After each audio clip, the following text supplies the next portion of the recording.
Yan, hello, what's up mga kaidol. Good morning sa inyong lahat. No? So, nandito pa rin kami sa area ngayon mga kaidol. No? So inabot na kami ng gabi dito ni Utol. So hindi kami kagabi. No? So yung sinundan namin yung mga bandido, meron mga bahay-bahay doon. Hindi na kami nag-video kung mga kaidol. Lumaan lang kami doon sa gitna ni Utol kanina kagabi. Tapos hindi na kami nakano. So nagpalipas kami ng gabi dito mga kaidol. No? Yung ginagawa ngayon ito sa may mga dahon-dahon mga kaidol. Yun o, may mga dahon-dahon no. Kasi hindi kami maano ng ulan dyan. Kasi kami nagpalipas ng Utol. So buti din talaga at hindi umulan sa gabi mga kaidol. No? So yun, salamat talaga sa mga nanatiling nanonood sa mga videos namin no. Tapos problema na naman to no. Kasi nakita namin sa upload ni G. Chris TV, akala namin nag-explore sila para hanapin yung mga commander. So akala namin nag-upload siya para sa pag-explore. Nakita namin na nabihag naman pala siya ng mga bandido. So mas lalo kaming namotivate ngayon ni Utol na mapatuloy sa pag-explore mga kaidol no, dahil baka nandito na sa kanilang kamay si G. Chris TV mga kaidol no, nahuli pala siya no.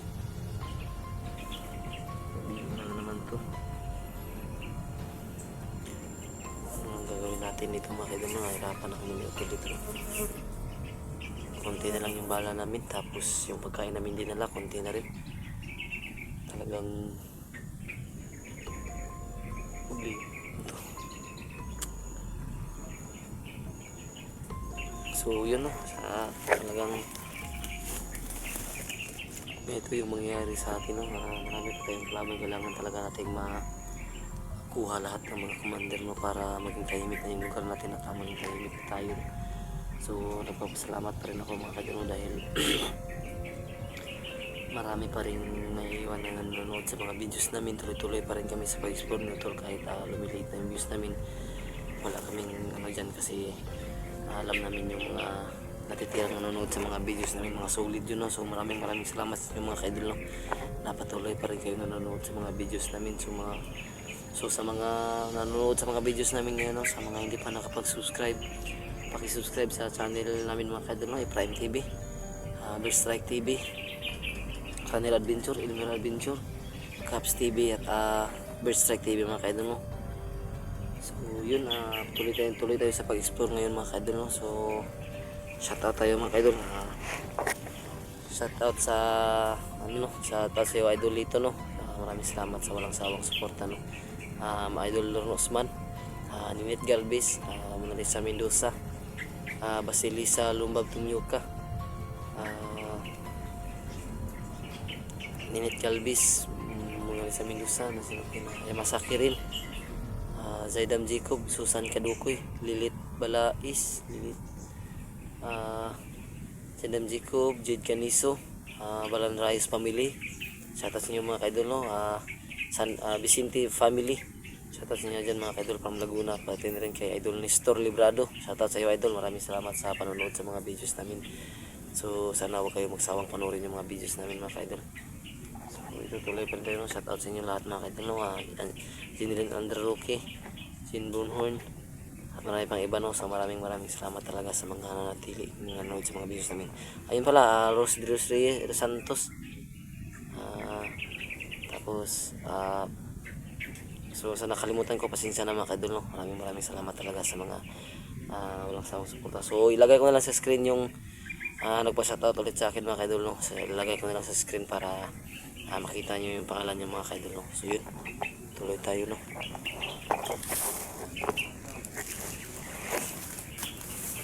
So ito mga kaidol no.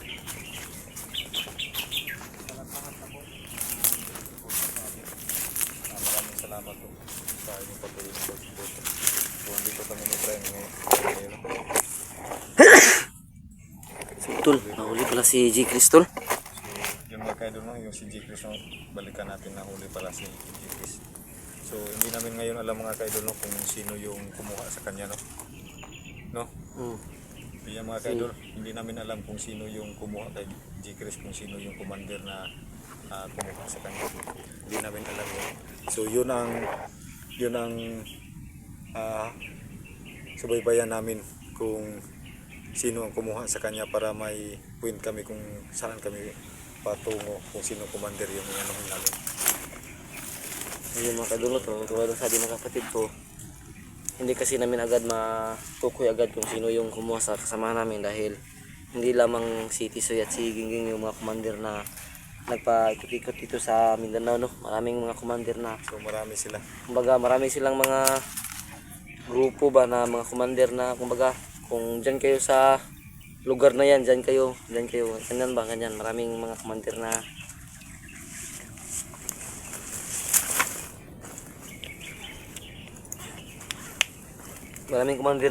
anong tawag doon? Maraming commander na tumadaan doon sa Mindanao na hindi namin kakilala, no? So marami din kasi mga kalaban natin yan mga kadol na hindi natin alam kung si Tisoy ba o si Commander Gingging. Kaya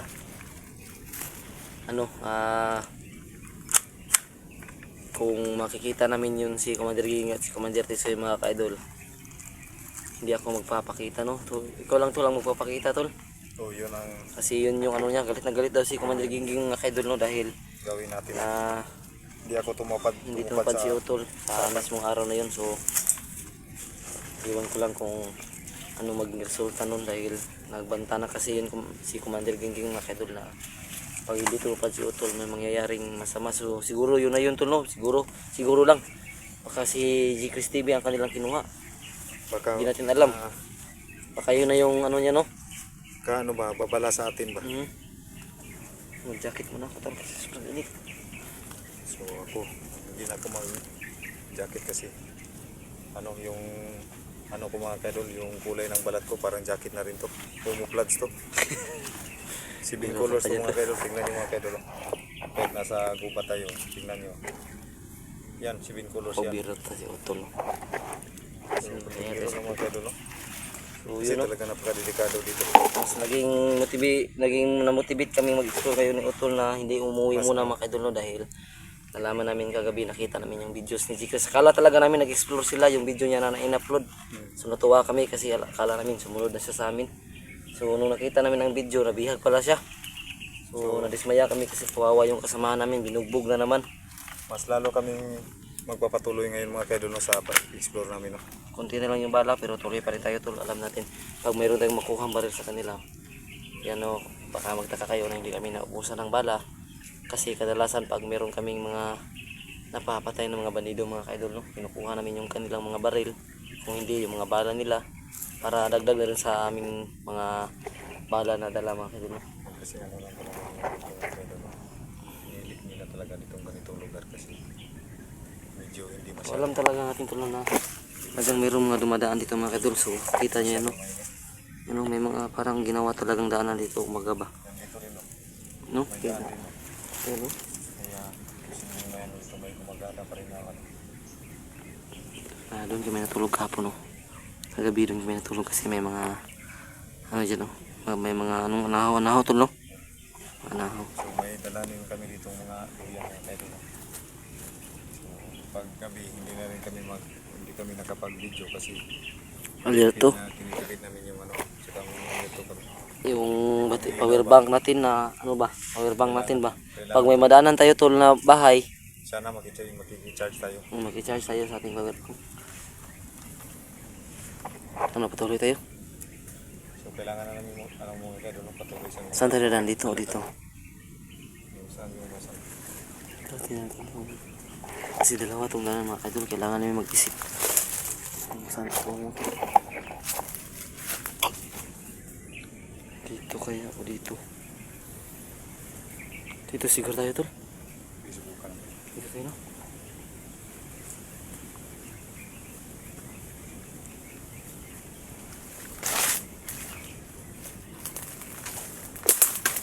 So mga kaidol, tayo.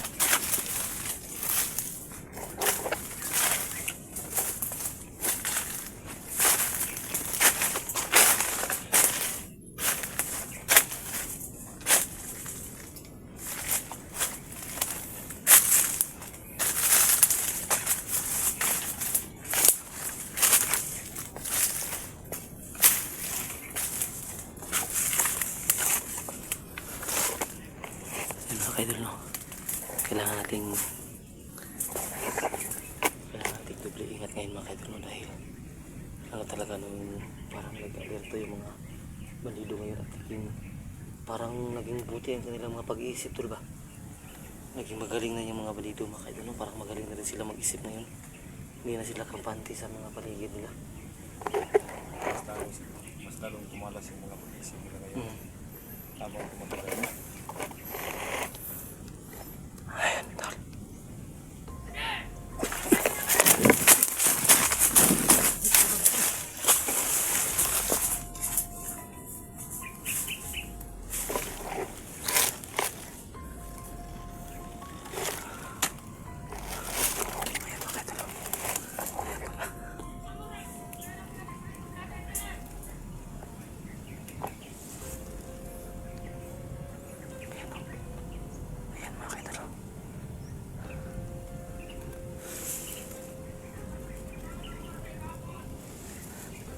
Marami nang namatay kahapon. Nakita nila yung mga katawan mga kaidol.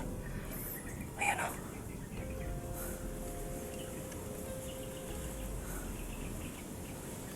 Tapitan natin. Kaya marami siguro sila. Marami sila mga kaidol. Kailangan duplika tayo mga kaidol.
talagang parang pinaikutan kami ngayon mga idol ba.